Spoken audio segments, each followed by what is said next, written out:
Dans les pays nordiques, le concept de propreté et d'organisation domestique transcende la simple corvée. Il est intimement lié à des philosophies de vie qui cherchent l'équilibre, le bien-être et la sérénité. L'environnement intérieur, souvent un refuge contre les hivers longs et sombres, est perçu comme le miroir de l'état d'esprit. Un espace ordonné et apaisant est considéré comme un ingrédient essentiel au bonheur quotidien.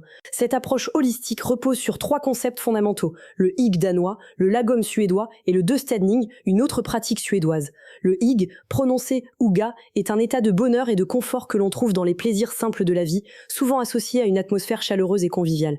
Il ne s'agit pas d'un style de décoration, mais d'une philosophie qui mise sur l'appréciation des petites choses et un mode de vie non matérialiste. Cependant, il est difficile de cultiver un sentiment hygge de calme et de convivialité dans un environnement encombré. C'est là que le lagom intervient. Cette philosophie suédoise, qui se traduit par ni trop ni trop peu, ou juste ce qu'il faut, prône un minimalisme modéré à tous les niveaux de la vie, y compris la maison. Le lagom met l'accent sur l'essentiel en faisant abstraction de tout le superflu. Enfin, le döstädning, ou nettoyage de la mort, est une pratique suédoise de désencombrement proactif et continu. Son but n'est pas seulement de simplifier sa propre vie, mais aussi de ne pas imposer le fardeau du tri à ses proches après son départ. L'organisation des philosophies nordiques est interdépendante. L'adoption du lagom et du döstädning, en réduisant et en gérant activement l'excès de possession, crée l'espace physique et mental indispensable à l'épanouissement du hygge. Un environnement propre et ordonné n'est donc pas la finalité, mais le point de départ de ce cercle vertueux. Les 9 habitudes qui suivent sont les manifestations concrètes de ces philosophies entremêlées. Adopter la philosophie du juste assez, lagom, et la consommation consciente, la première habitude nordique, et l'adoption de la philosophie du lagom, un principe d'équilibre et de modération qui guide le désencombrement et la consommation. Il ne s'agit pas de vivre dans le strict minimum, mais de se concentrer sur ce qui est réellement utile et significatif. Un des objectifs est d'avoir une vie plus douce, la fameuse slow life. Cela se traduit par une opposition à la surconsommation et au gaspillage, en ne gardant ou n'achetant que ce qui plaît absolument et qui sert vraiment. L'application de ce principe se matérialise par la règle « une entrée, une sortie ». Chaque fois qu'un nouvel objet entre dans la maison, un vêtement, un livre, un ustensile de cuisine, un objet existant est donné, vendu ou recyclé. Cette pratique simple permet de stopper l'accumulation de désordre à la source et de maintenir un espace organisé en permanence. La philosophie lagom incite également à privilégier la qualité sur la quantité en investissant dans des biens durables et polyvalents comme des ustensiles de cuisine multifonctionnels. Au lieu de céder à la frénésie d'achat de la dernière nouveauté, les adeptes du lagom relookent ou réutilisent leurs meubles pour leur donner une seconde vie, un choix à la fois économique et respectueux de l'environnement. L'adoption du lagom, bien qu'il ne s'agisse pas d'une doctrine financière explicite, a des implications économiques directes. En évitant les achats superflus et en valorisant l'existant, cette philosophie conduit naturellement à une gestion plus consciente du budget. Le fait de ne pas convoiter le dernier modèle de cuisine high-tech et de se contenter d'un intérieur qui convient et ressemble à son propriétaire permet de transformer la modération en un puissant levier d'économie. Le lagom démontre qu'une vie plus riche ne se mesure pas par la quantité de possessions, mais par l'équilibre et le bien-être qu'elles apportent. Pratiquer le döstädning, le désencombrement altruiste. Le döstädning, ou nettoyage de la mort, est une pratique suédoise qui va au-delà d'un simple rangement. C'est une démarche profonde et altruiste, popularisée par l'auteur Margareta Magnusson. Son objectif est de désencombrer sa maison de manière proactive pour éviter que ce fardeau ne retombe sur ses proches après son décès.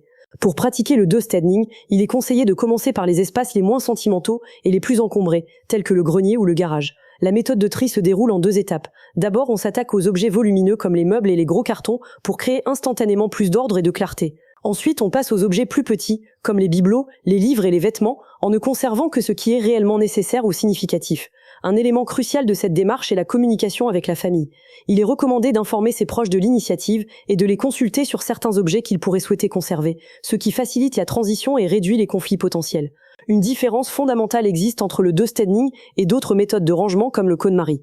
Alors que le KonMari se concentre sur la joie que l'objet procure à l'individu qui trie, le döstädning est motivé par la considération et le respect pour la famille et les amis. La motivation n'est pas le plaisir personnel immédiat, mais un acte de gentillesse envers ceux que l'on laisse derrière soi, rendant leur tâche de gestion de l'héritage moins stressante et moins douloureuse. Ce processus de tri proactif permet non seulement d'alléger la charge des proches, mais aussi de se libérer soi-même en vivant une existence plus consciente et alignée sur ses valeurs. Disons in notre n'en touche pas les questions de montre socio ni Mettre en place la réinitialisation du soir pour un réveil sans stress. Se réveiller dans une maison rangée peut transformer la perception de la journée en procurant un sentiment de calme, d'énergie et de motivation. Cette habitude est une application directe du hygge en créant un environnement apaisant qui favorise le bien-être. Elle repose sur le principe de la réinitialisation du soir, une routine simple et rapide pour préparer la maison pour le lendemain. La mise en œuvre est simple et ne requiert que 10 à 15 minutes par jour. Il s'agit de se concentrer sur les zones à fort impact qui sont les plus visibles, comme essuyer le bureau, ranger la vaisselle sèche ou réorganiser les coussins et les couvertures dans le salon. Cette routine quotidienne permet d'éviter la procrastination et de se sentir en avance sur la journée. D'un point de vue psychologique, un environnement désencombré permet au cerveau de se déconnecter, car il n'est pas constamment rappelé des tâches à accomplir.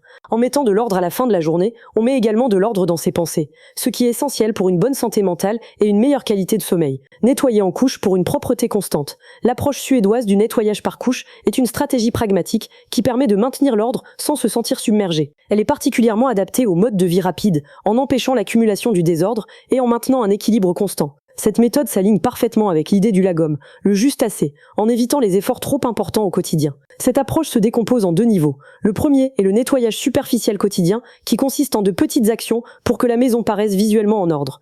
Cela peut être le fait de faire son lit dès le matin ou de laver la vaisselle immédiatement après chaque repas. Ces gestes rapides et réguliers préviennent l'entassement de la saleté et du désordre. Le second niveau est le nettoyage en profondeur périodique, où l'on consacre des moments ciblés, par exemple une fois par semaine ou par mois, pour les tâches plus lourdes comme le lavage des sols ou la lessive. Cette approche systémique empêche le désordre de devenir accablant et rend le processus plus durable et moins intimidant. Le nettoyage par couche est une application concrète du lagom, car il s'agit de faire juste ce qu'il faut de ménage chaque jour pour éviter le chaos. Cette routine préventive rend les désencombrements radicaux de standing moins nécessaires à long terme, car la maison ne s'encombre pas au même rythme. Choisir un mobilier fonctionnel et léger. Le design scandinave n'est pas qu'une question d'esthétique, il repose sur les principes de fonctionnalité et de simplicité. Une habitude nordique essentielle est de choisir un mobilier qui non seulement est beau, mais sert également un but pratique en facilitant l'hygiène et en optimisant l'espace. Une caractéristique emblématique de ce mobilier est sa conception surélevée, avec des pieds hauts. Cette conception n'est pas seulement esthétique, c'est une solution ingénieuse à un problème pratique. Les pieds hauts permettent un nettoyage rapide et efficace des sols en dessous, facilitant le passage d'un aspirateur ou d'une serpillière et empêchant l'accumulation de poussière. De plus, les meubles surélevés donnent une impression de volume et de légèreté, ce qui est particulièrement bénéfique dans les petits appartements où l'espace est une denrée précieuse. En complément, le mobilier scandinave est souvent multifonctionnel ou intègre des solutions de rangement astucieuses. On trouve couramment des lits avec tiroirs de rangement intégrés, des canapés avec de l'espace pour les couvertures ou des tabourets coffres. Ces choix réduisent le nombre d'objets qui traînent et maximisent l'espace de stockage disponible, contribuant à une maison plus ordonnée et moins encombrée. De l'accent mis sur la fonctionnalité et la qualité du design, souvent démocratisé par des entreprises comme Ikea, transforme les solutions d'aménagement en des habitudes de vie accessibles au plus grand nombre. Créer des coins douillet, hyggekrog pour la détente. Le hygge encourage la création d'espaces dédiés au confort, à la détente et à la reconnexion avec soi-même. Ces coins douillet ou hyggekrog sont des sanctuaires personnels qui invitent au repos et au ressourcement. Pour aménager un tel espace, l'accent est mis sur l'utilisation de textiles doux et confortables. Les plaids en fausse fourrure, les couvertures épaisses, les coussins moelleux et les tapis sont des éléments essentiels pour créer une atmosphère de cocon. L'éclairage joue également un rôle crucial, les lumières fortes sont bannies au profit de sources de lumière indirectes et de faible puissance. Les bougies sont un incontournable pour créer une ambiance chaleureuse et apaisante. Ces espaces dédiés ont un impact significatif sur la santé mentale. Ils réduisent le stress et l'anxiété en offrant un refuge loin de l'agitation quotidienne. La présence de ces coins incite à la pratique de la pleine conscience, encourageant les occupants à se détendre avec un bon livre, une tasse de thé chaud ou simplement à savourer l'instant présent. Faire de la maison un havre de nature et de lumière. Dans les pays nordiques où la lumière naturelle est une ressource rare en hiver, la capacité d'une maison à maximiser cette lumière est une priorité. Cette habitude est une manifestation de l'harmonie entre l'habitat et la nature qui est au cœur du lagom et du hygge. L'application de ce principe commence par l'adoption d'une palette de couleurs neutres et claires. Les tons de blanc, de beige et de gris sont privilégiés sur les murs et le mobilier pour réfléchir la lumière et créer une impression d'espace et de pureté. Les fenêtres sont habillées de rideaux transparents pour laisser passer le maximum de lumière naturelle et les meubles sont disposés de manière à ne pas bloquer les sources lumineuses. De plus, l'intégration d'éléments naturels est essentielle pour cultiver une ambiance apaisante.